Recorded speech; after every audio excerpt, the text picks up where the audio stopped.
आत्मा भी अंदर है, परमात्मा भी अंदर है, और उस परमात्मा से मिलने का रास्ता भी हमारे अंदर है। तो नमस्कार मेरे प्यारे प्यारे बच्चों, आप सबका हार्दिक हार्दिक स्वागत, अभिनंदन। बेटा, जो कुछ है वो सब हमारे अंदर ही है। अगर हम चाहते हैं परमात्मा से मिलना, तो हमारे अंदर का विश्वास जो है वो प्रबल होना चाहिए। भगवान कहीं बाहर नहीं है, वो हमारे हृदय के भीतर ही विद्यमान है। आपको मैं ऐसी ही एक सत्य घटना पर आधारित कहानी सुनाने जा रही हूँ। एक बार एक राजा था, उसके घर एक महात्मा आए। महात्मा के पास जो है सालग्राम की बहुत सारी मूर्तियां थी। आप सालग्राम समझते हो, छोटा सा होता है। तो वो पूजा पाठ करते थे। राजा की जो छोटी सी बच्ची थी, वो भी दिन रात उस महात्मा को देखती थी। वो महात्मा बड़े दिन रहे और वो भी उनकी पूजा जो है बड़े ध्यान से देखती रही। एक दिन उस लड़की ने कहा कि हे महात्मा, ये आप किसकी पूजा करते हो? तो महात्मा ने कहा कि ये तो मेरे भगवान है। कहती ये भगवान है? उसने कहा हाँ। तो कहती मुझे भी दे दो ये भगवान। कहते तुम क्या करोगी? तो उन्होंने कहा कि आप क्यों इनकी पूजा करते हो? तो महात्मा ने कहा मेरी तो इनसे सब इच्छाएं पूरी होती हैं, मैं भगवान का भक्त हूँ। तो बच्ची ने कहा मैं भी भगवान की भक्ता हूँ और मुझे भी जो है अपनी सब इच्छाएं पूरी करनी है, आप मुझे दे दो। महात्मा ने सोचा कि बच्ची है, लेकिन फिर भी राजा ने कहा कि चलो बच्ची जिद कर रही है, आप इसे दे दो।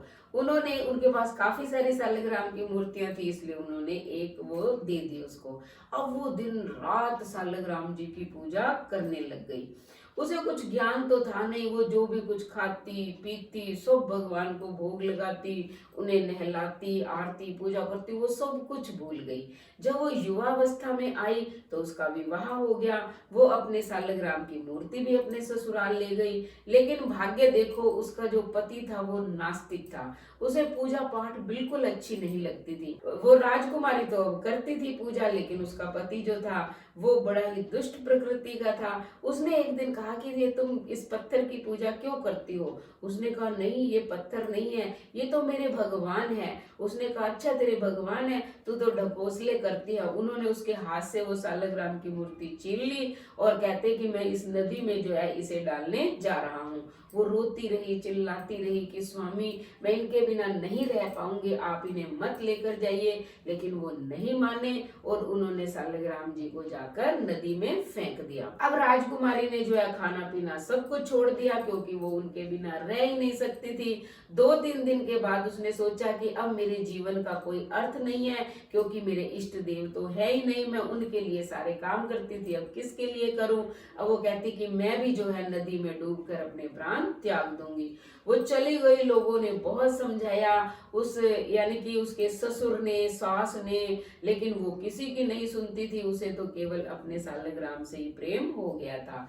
जैसे ही वो नदी के किनारे पहुंची, लोगों ने कोशिश की उसे बचाने की, लेकिन उसने कहा कि हे प्रभु, हे मेरे सालग्राम, मैं अब अपने प्राण त्यागने जा रही हूँ, क्योंकि अब इस दासी का कोई अस्तित्व नहीं है। अगर मेरा आपसे प्रेम सच्चा है तो आप नदी से बाहर आ जाइए, नहीं तो मैं भी आपके पास नदी में ही आ रही हूँ। देखो, एक आश्चर्य की घटना घटित हुई कि अंदर से आवाज आई कि मैं आ रहा हूँ। और लोगों ने देखा कि वही सालग्राम जिसकी वो पूजा करती थी वो बाहर आ जाते हैं। जैसे राजकुमारी उन्हें अपने हाथ में लेती है तो वो चतुर्भुजी रूप धारण कर लेते हैं।